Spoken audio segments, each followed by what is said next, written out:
محدثة بدعة وكل بدعة ضلالة وكل ضلالة في النار. أعوذ بالله السميع العليم من الشيطان الرجيم. بسم الله الرحمن الرحيم. قل يا أيها الناس إني رسول الله إليكم جميعا الذي له ملك السماوات والأرض لا إله إلا هو يحيي ويميت فآمنوا بالله ورسوله النبي الأمي الذي يؤمن بالله وكلماته واتبعوه لعلكم تهتدون. صدق اللہ مولانا العظیم. دیر سے آنے کی معذرت. حضرات، سامعین، سننے والی معززات ماؤں بہنوں، یہ رجب کا مہینہ ہے اور رجب کے بھی زیادہ دن گزر چکے ہیں. یہ مہینہ اور اگلا مہینہ شعبان کا، اس میں لوگ بہت ساری رسومات اور خلاف شریعت کام کرتے ہیں. ہمارا ایمان یہ ہے کہ دین اسلام جو ہے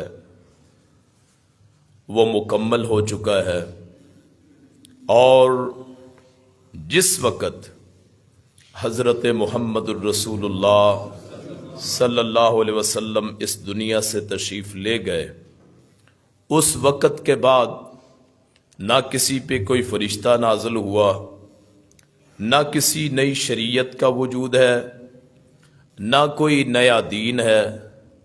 دین صرف اللہ کی کتاب اور اس کے پیارے پیغمبر صلی اللہ علیہ وسلم کے فرامین. چاہے کسی صحابی کا قول ہو یا کسی تابعی کا قول ہو، اہل بیت میں سے کسی کا کوئی فرمان ہو، اللہ کے کسی ولی کا کوئی قول ہو، یا کسی محدث کا کوئی بھی فرمان یا قول ہو، وہ دین نہیں ہو سکتا. دین صرف وہی ہے جو حضرت محمد رسول اللہ کی زبانی نکلا. بس اس میں نہ آپ کی ازواج مطہرات کا دخل ہے، دین میں نہ آپ کے اہل بیت کا تعلق ہے. ان پہ سے محبت، ان سے عقیدت، ان سے الفت اور بات ہے، لیکن دین جو ہے وہ صرف اللہ کی طرف سے اس کے رسول پہ نازل ہوا اور وہ ہم تک پہنچ گیا. اب جو اس راستے سے ہٹتا ہے وہ دراصل دین اسلام سے بغاوت کرتا ہے. بزرگوں کے نام پہ، یاد رکھیے، بزرگوں کے نام پہ، اماموں کے نام پہ، مرشدوں کے نام پہ، پیروں کے نام پہ، مولویوں کے نام پہ، مفتیوں کے نام پہ، واعظین کے نام پہ، علماء کے نام پہ، فرقوں کے نام پہ دین نہیں ہوتا. ان الدین عند اللہ الاسلام. سب سے پہلے نبی حضرت آدم، پہلے رسول حضرت نوح، آخری پیغمبر، آخری نبی، آخری مقتدی، مجتبی، مصطفیٰ حضرت محمد الرسول اللہ صلی اللہ علیہ وسلم. یہی ہم دین سمجھتے ہیں.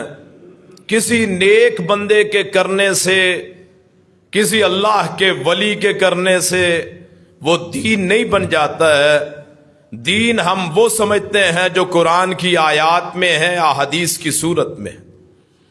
اس مہینے میں اور اگلے مہینے میں نیک لوگوں کے نام پہ، نیک شخصیات کے نام پہ لوگوں نے بہت سی رسومات بنائی ہیں اور لوگ انہیں دین سمجھتے ہیں.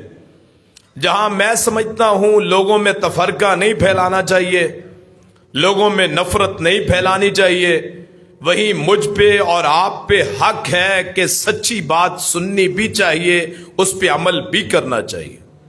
تحقیق آپ کر سکتے ہیں، میری بات غلط ہو سکتی ہے، اس میں جھول ہو سکتی ہے، بھول ہو سکتی ہے، انداز میں تلخی ہو سکتی ہے، بات کرنے میں غلطی ہو سکتی ہے، لیکن اللہ کا شکر ہے نیت اپنی خراب نہیں ہے.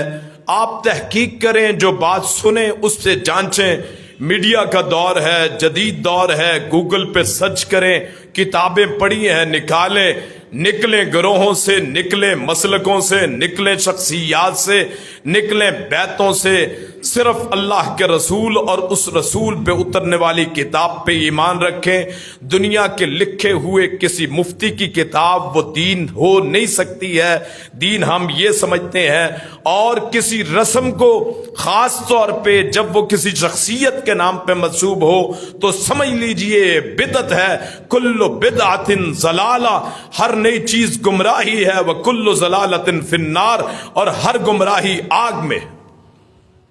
وہ میں جتنا مرضی نیک ہوں، میرا کیا ہوا کام دین نہیں ہے۔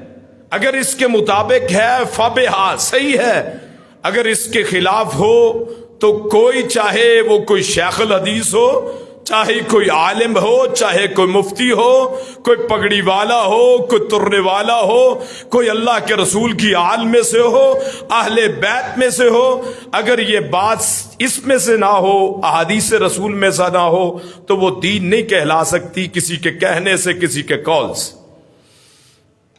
12 ربیع الاول کو ایک رسم ہوتی ہے جسے کونڈے کہا جاتا ہے۔ امام جعفر صادق رحمت اللہ علیہ اہل بیت میں سے امام محمد بن محمد باقر کے بیٹے ہیں، جو علی بن حسین کے بیٹے ہیں، حضرت حسین کے پڑپوتے، اور حضرت علی کے تعلق میں سے، خاندان میں سے، نسل میں سے ہیں۔ اللہ کے نیک بندے، اللہ کی کروڑوں، لاکھوں، اربوں، کھربوں ان پہ رحمتیں ہوں۔ ان کے نام پہ 22 رجب کو رسم کی جاتی ہے، کنڈوں کے نام پہ لوگوں میں چیزیں تقسیم ہوتی ہیں، سبیلے لگتے ہیں۔ دین حضرت امام جعفر صادق سے پہلے تھا، ختم حضرت رسول اللہ پہ ہوا صلی اللہ علیہ وسلم، اور ان کی زندگی میں جن کے نام پہ امام جعفر صادق کے نام پہ یہ رسم ہوتی ہے، ان کی زندگی میں ایک مرتبہ بھی انہوں نے 22 رجب کو یہ نہیں دن منایا، کوئی رسم نہیں کی ہے۔ ان کے بیٹے امام جعفر صادق کے جو آگے بیٹے ہیں، امام تقی علی رضا، امام نقی، امام موسیٰ کاظم، امام حسن عسکری، امام محمد بن حسن عسکری، ان سے بھی کسی روایت میں، کسی کتاب میں 22 رجب کے کنڈوں کا ذکر نہیں ہے۔ یہ میں اور آپ ہیں جو اس بدعت کو پروموٹ کر کے، ترقی کر کے اپنے گناہوں میں اضافہ کرتے ہیں۔ قیامت کا دن ہوگا، امام جعفر صادق کا ہاتھ ہوگا، ہمارا گریبان ہوگا۔ ان بزرگوں کو بدنام کرتے، وہ دین میں بسم اللہ کی بیا سے لے کے والناس کی سین تک امام جعفر صادق اس دین کو مکمل سمجھتے تھے۔ اپنی طرف سے کوئی رسم چلا سکتے، اور نیک لوگ، ہدایت یافتہ اولیاء اللہ، اللہ کے رسول کے خاندان میں سے، وہ کیسے وہ کام کر سکتے ہیں جو اللہ کے رسول نے نہ کیا ہو؟ یہ 22 رجب، اور پھر اگلا مہینہ آتا ہے 15 شعبان ہوتی ہے، اسے شب برات کے نام پہ روزہ، چلو کوئی مسئلہ نہیں ہے، عبادت کوئی مسئلہ نہیں ہے، کسی دن میں بھی روزہ رکھا جا سکتا ہے سوائے عید کے، کسی مہینے میں عبادت کی جا سکتی ہے، کسی رات کو آپ اپنے لیے استغفار کر سکتے ہیں، قیام کر سکتے ہیں، نماز پڑھ سکتے ہیں، رکعات کا اہتمام کر سکتے ہیں، کوئی حرج نہیں ہے، کھلا سکتے ہیں، پلا سکتے ہیں۔ لیکن وہ دن کیا ہم یہ سوچیں جو ہم وقت سمجھتے ہیں کہ وہ اللہ کے رسول کے ہاتھ ہی، کیا وہ دین کا ایسے ہی حصہ ہے جیسے ہم سمجھتے ہیں؟ کیا وہ دین ہے؟ کیا اللہ کے رسول کے دور میں ہوا؟ 15 شعبان کتنی مرتبہ اللہ کے رسول کی زندگی میں آئی؟ نبوت کے بعد 22 مرتبہ شعبان آپ کی زندگی میں آیا۔ 15 شعبان آئی، 22 رجب آیا، 12 ربیع الاول آیا، 10 محرم آیا، نیا سال، مہینے آئے، سال آئے۔ کیا ایک بھی رسم جو ہم کرتے ہیں اللہ کے رسول نے کبھی کی؟ کبھی منایا؟ کبھی کوئی چیز ان دنوں میں تقسیم کی؟ آپ نے فرمایا تھا میں سوموار کو پیدا ہوا اس دن کا روزہ رکھوں گا، کوئی حرج نہیں ہے۔ آپ ہر سوموار کو روزہ رکھیں کہ ہمارے حضور پیدا ہوئے تھے، آپ روزہ رکھتے تھے، آپ بھی رکھ لیں۔ حضور روزہ رکھتے تھے، آپ بھی کر لیں۔ لیکن جو ہم دین سمجھتے ہیں، جو ہم رسمیں کرتے ہیں، ان کا وجود کسی کتاب میں ہے؟ اور وہ بڑے بڑے مذاہب جن کو ہم معتبر سمجھتے ہیں، فقہ حنفی ہے، امام ابو حنیفہ رحمت اللہ علیہ، فقہ حنبلی ہے، امام احمد بن حنبل رحمت اللہ علیہ، فقہ مالکی ہے، امام مالک رحمت اللہ علیہ، فقہ شافعیہ ہے، امام شافعی رحمت اللہ علیہ۔ کیا ان کی کسی قول فعل سے بھی ان رسومات کا وجود ملتا ہے؟ جن کے نام پہ ہم نے مذہب بنائے ہوئے، جن کے نام پہ مسلک بنائے ہوئے، کیا ان کی زندگی میں بھی یہ دن آتے تھے؟ اور اس سے بھی پہلے چلتے؟ آپ کے پہلے خلیفہ کون ہیں؟ حضرت رسول اللہ کے پہلے خلیفہ کون ہیں؟ حضرت ابو بکر رضی اللہ عنہ۔ کیا ان کے دور میں یہ رسومات تھیں؟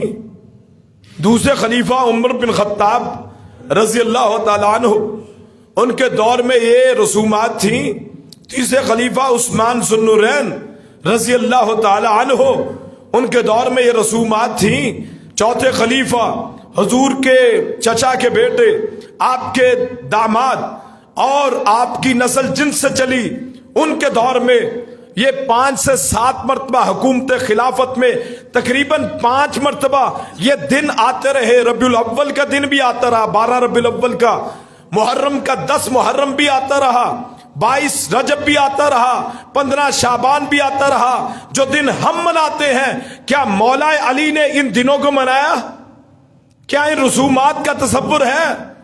اور وہ ممبروں پہ چڑھ کے لوگوں کو غلط مسئلے بتانے والے ان مولانا احباب سے، ان واعظین سے، ان مقررین سے ایک التماس ہے، آئیے قبر میں نے بھی جانا ہے، آپ نے بھی، کوئی ایک روایت، کسی ایک روایت میں کہ مولا علی نے ان دنوں کو، ان رسومات کو منایا؟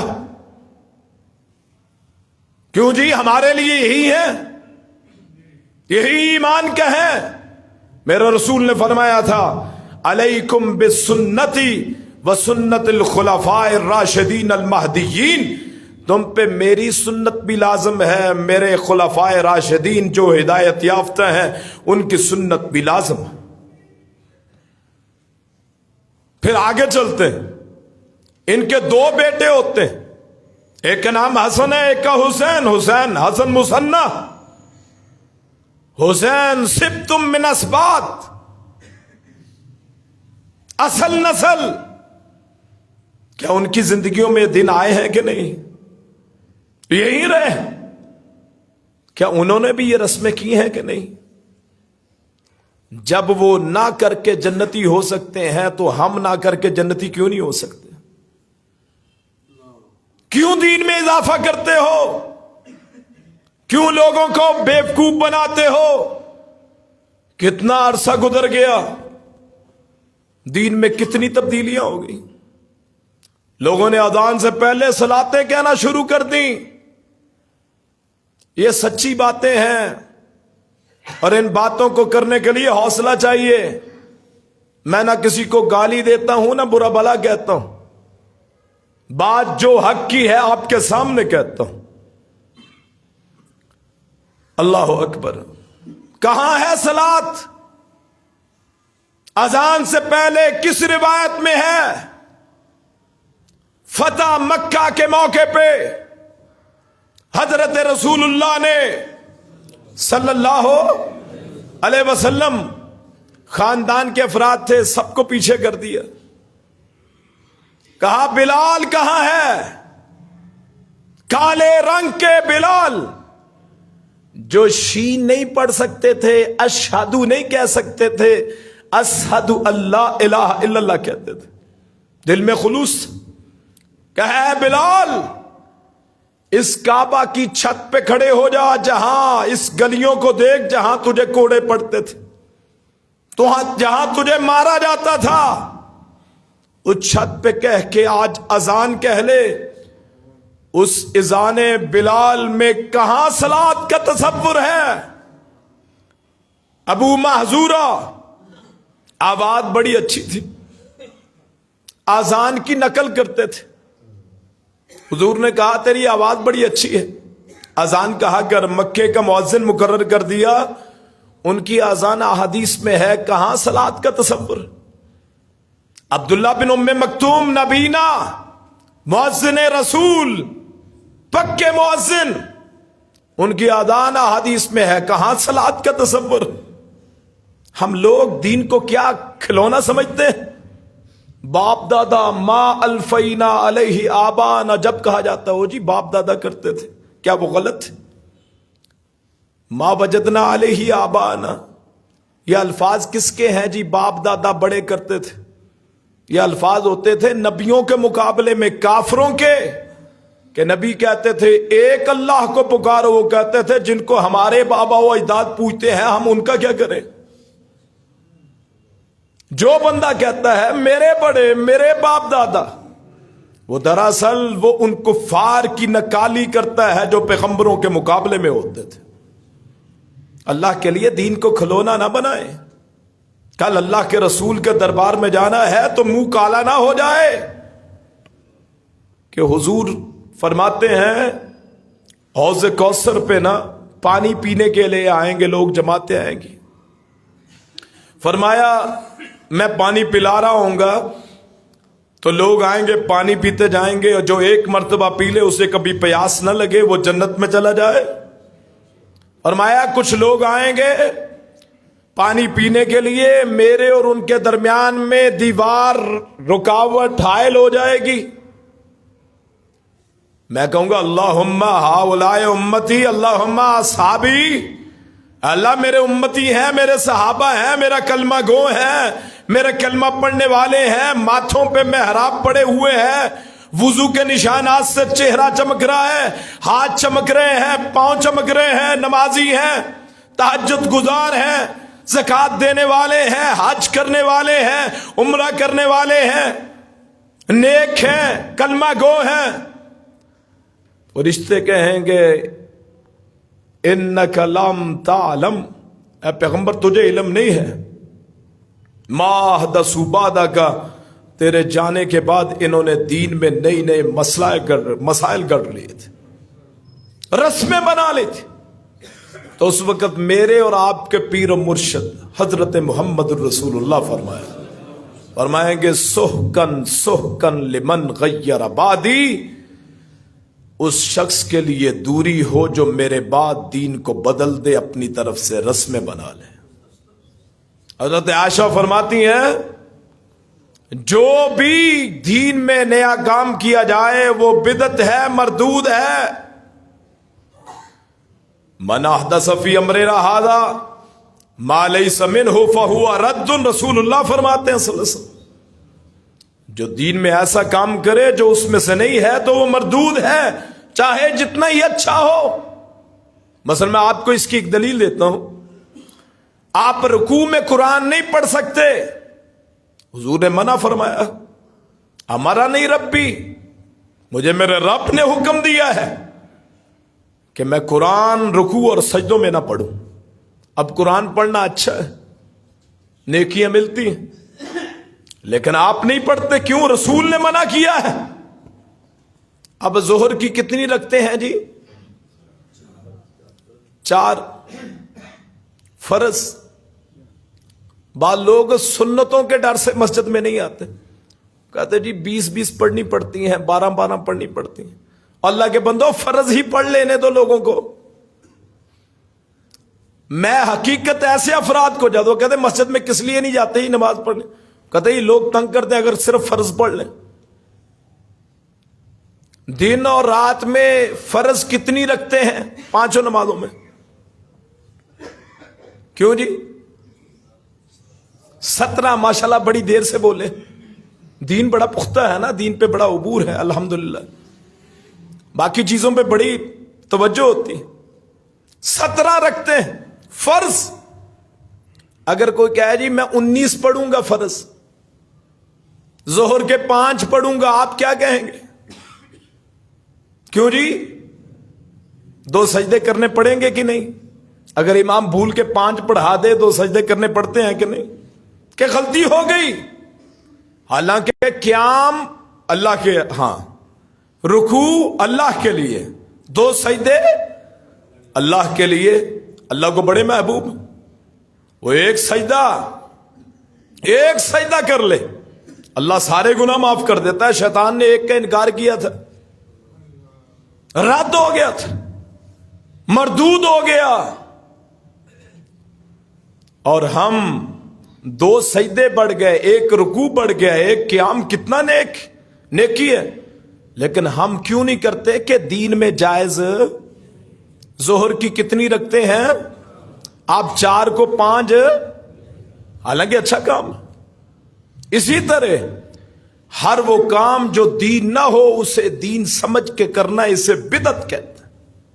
دین میں اضافہ ہوتا، اور اضافہ جائز. دین اتنا ہی رہنے دو، دین آسان ہے. کلمہ شہادت ہے، کلمہ رسالت، اشہد اللہ الہ الا اللہ، اشہد ان محمد رسول اللہ. 5 نمازیں ہیں. زکوٰۃ اگر پیسے ہے تو زکوٰۃ دے، پیسہ ہے تو حج کر لیں، جسم میں قوت ہے تو روزہ رکھ لیں. بس یہی ہے اسلام. 17 رکھتے ہیں فرض جو آپ پڑھتے ہیں. زکوٰۃ ہے 40واں حصہ، عشر ہے 20واں حصہ، 10واں حصہ، حج ہے، روزہ ہے. بس یہی ہے دین. یہ ختم. کنڈے، راتوں کو عبادتیں، نام نہاد، تیجے، ساتے، 40 میں، برسیاں، چہلمے، ان کا دین سے کوئی تعلق نہیں ہے. دین تو امیروں کے لیے بھی ہے، غریبوں کے لیے بھی ہے. امیر کرتے ہیں، چیلم کر لیتے ہیں، برسیاں کر لیتے ہیں. اور میں اللہ کی قسم رونا آتا ہے کہ زندگی میں اس مریض کے لیے شاید سیب وغیرہ نہ ہو، اس کے مرنے کے بعد اس کے ختم پہ سیب تقسیم ہوتے ہیں. قرض اٹھا کے لوگ رسمیں کرتے اور مولوی صاحب خوش ہوتے. ممبر رسول پہ بیٹھ کے جھوٹی احادیث، جھوٹے واقعات. کیا یہ دین ہے جسے ہم دین سمجھتے ہیں؟ اللہ کے بندو، زندگی ایک مرتبہ ملنی ہے. عقیدہ اسلام پہ گزارو. کبھی غیر اللہ کو سجدہ نہ کرو، کبھی رسول اللہ کے علاوہ کسی کی بیعت نہ کرو. کتنے سلسلے بن گئے. فلاں کا جھنڈا ہے جی، فلاں کا مرشد ہے، یہ فلاں مرشد ہے، میں اس کا پیر ہوں، اس کا میں مرید ہوں. آپ کس کے مرید ہیں؟ مجھے کوئی پوچھے آپ کس کے مرید ہیں تو میں کہوں جی فلاں کا مرید ہوں. وہ کہے جی تو کس کا مرید ہے؟ کہ فلاں کا مرید ہوں. اور ہر مرشد میں کوئی نہ کوئی خامی ہو سکتی ہے. محمد رسول اللہ میں خامی. اب ایک لاہور کا پیر صاحب ہے، غصہ مت کیجیے ان باتوں پہ، میری باتیں سنیں. جس کا مسلک ہی کوئی نہیں، مسلک ہے اللہ کا فرمان، رسول اللہ کا فرمان صلی اللہ ہو. اب لاہور کا پیر ہے میں اس کا مرید ہو جاؤں، ایک ملتان کا پیر ہے وہ اس کا مرید ہو جائے، کوئی اجمیر شریف کا ہے وہ اس کا مرید ہو جائے، کوئی بغداد کے پیر صاحب ہے اس کا مرید ہو جائے؟ نسبتیں بگڑ گئیں۔ جب کلمہ محمد رسول اللہ کا پڑا ہے تو شہروں کے نام پہ مذہب کیوں بنا لیے؟ صلی اللہ ہو، کیا یقین نہیں ہے وہ کون سی خامی ہے جو میرے اللہ اور میرے رسول میں ہے کہ لوگ غیروں کی طرف جاتے ہیں؟ آپ اس کتاب کے مقابلے میں کسی کی کتاب کو لا سکتے ہیں؟ اللہ کے رسول کی حدیث کے مقابلے میں کسی کا قول پیش ہو سکتا ہے؟ جب نہیں ہو سکتا تو ان کے علاوہ بیعت کسی کی جائز کیسے ہو سکتی ہے؟ اگر بیعت کا تصور ہوتا جو ہمارے ہاں ہے تو بیعت جائز ہوتی تو ابو بکر رضی اللہ عنہ کی ہوتی، عمر فاروق کی ہوتی، عثمان ذو النورین کی ہوتی، علی المرتضی کی ہوتی، حسن حسین کی ہوتی، طلحہ زبیر کی ہوتی، سعد سعید کی ہوتی، اہل بیت کی ہوتی، آپ کی امہات کی ہوتی، صحابہ کرام کی ہوتی۔ ہم کون ہیں؟ رسول اللہ کی بیعت کرنے کے بعد جب بچہ پیدا ہوتا ہے اس کے کان میں دو کلمات ہوتے ہیں، اشہد ان لا الہ الا اللہ، اشہد ان محمد رسول اللہ، کہ میرا معبود، میرا خالق، میرا مشکل کشا، میرا حاجت روا، میرا بگڑی بنانے والا وہ اللہ ہے، اس کے علاوہ کسی کی عبادت جائز نہیں ہے، اور اطاعت کے لائق صرف محمد رسول اللہ ہے، ان کے علاوہ کسی کی بیعت جائز۔ کتنے سلسلے بنتے ہیں، کتنے عرس لگتے ہیں، کتنے میلے ہوتے ہیں۔ کبھی آپ نے سوچا قیامت کا دن ہوگا، میرے حضور نے فرمایا میرا جھنڈا ہوگا جس کے نیچے ساری کائنات ہوگی۔ کس کس کو اللہ کے رسول سے پیار ہے بھلا؟ سب کو پیار ہے۔ جس کے دل میں اس کی محبت نہیں وہ ایمان سے خالی۔ قیامت کا دن ہوگا، لوگ آئیں گے میں فلاں کا مرید ہوں، حضرت محمد دیکھیں گے یہ تو میرا امتی ہے، یہ فلاں کا مرید کیسے ہو گیا؟ کلمہ کس کا پڑا ہے جی؟ محمد تو بیعت کسی اور کی جائز کیسے ہوگی؟ میرا خاندان ہے بڑا تگڑا، شیخ الحدیث ہیں، سارے علماء ہیں، والد شیخ الحدیث، خود حدیث کا عالم، دادا شیخ الحدیث، پردادا وہ بھی بہت بڑے عالم، ان کی قبریں موجود۔ اب میں اٹھ کے اپنے پردادے کی قبر کا بن جاؤں مجاور اور ان کی مرید ان کا بن جاؤں، اور قیامت کا دن آئے جب میں قبر سے نکل کے اللہ کے رسول کے حضور پیش ہوں، میرے حضور کہیں کلمہ میرا پڑا تھا ابو بکر، بیعت کسی اور کی کیوں کی ہے؟ منہ کس کو دکھاؤں؟ کہتے جی فلاں کا بیعت، فلاں کا بیعت۔ مجھ سے کوئی پوچھے کس کا بیعت، میں کہوں محمد الرسول اللہ کا بیعت صلی اللہ ہو۔ کوئی ایک خامی ہو ذرا میرے حضور میں؟ بدعتوں کی ابتدا اس وقت ہوتی ہے جب ہم کسی غیر کی طرف منسوب ہوتے ہیں۔ علی حجویری نیک، بابا فرید جی نیک، معین الدین چشتی نیک، بابا بہاؤالدین زکریا نیک، پیر عبد القادر جیلانی نیک رحمہم اللہ تعالی، اللہ کے نیک بندے۔ لیکن یہ اجازت نہیں ہے کہ محمد رسول اللہ کے ہوتے ان کی بیعت ہو جائے۔ وجہ دین محمدی میں کیا نقص ہے جو کسی اور کی بیعت اور کسی کا دین کس وجہ سے جایا جاتا ہے؟ کوئی بتائے تو صحیح، کون سی کمی ہے قرآن کریم میں؟ جو بزرگوں کے اقوال کی طرف جاتے ہیں، جو بزرگوں کا قول اس قرآن کے مطابق ہو اس کی ہم عزت کریں، اس کا احترام کریں۔ لیکن یہ نہیں ہو سکتا کہ قرآن چھوڑ کے کسی بزرگ کی بیعت کر لی جائے، جائز نہیں ہے۔ یاد رکھیے وہ آدمی دوگلا ہے جو کلمہ محمد رسول اللہ کا پڑھتا ہے اور بیعت کسی امتی کا ہو جاتا۔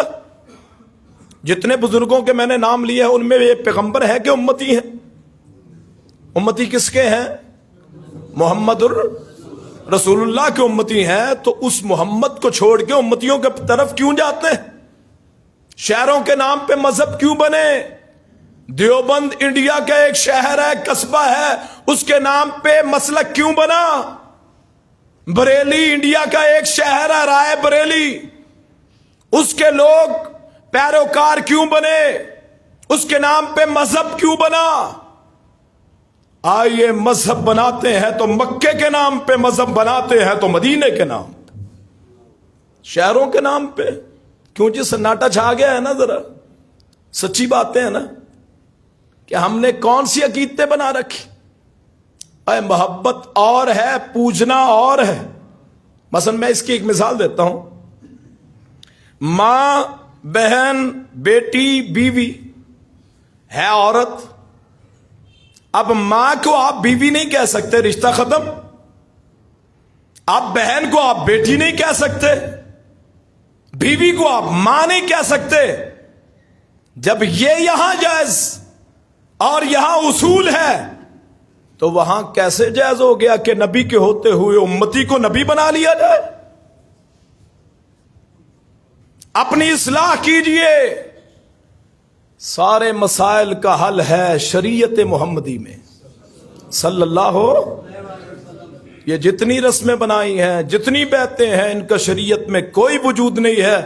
لا تزر وازرۃ وزر اخری، کوئی کسی کا بوجھ نہیں اٹھائے گا جی مجھے بخشا لے گا، اور سوال ہی پیدا نہیں ہوتا۔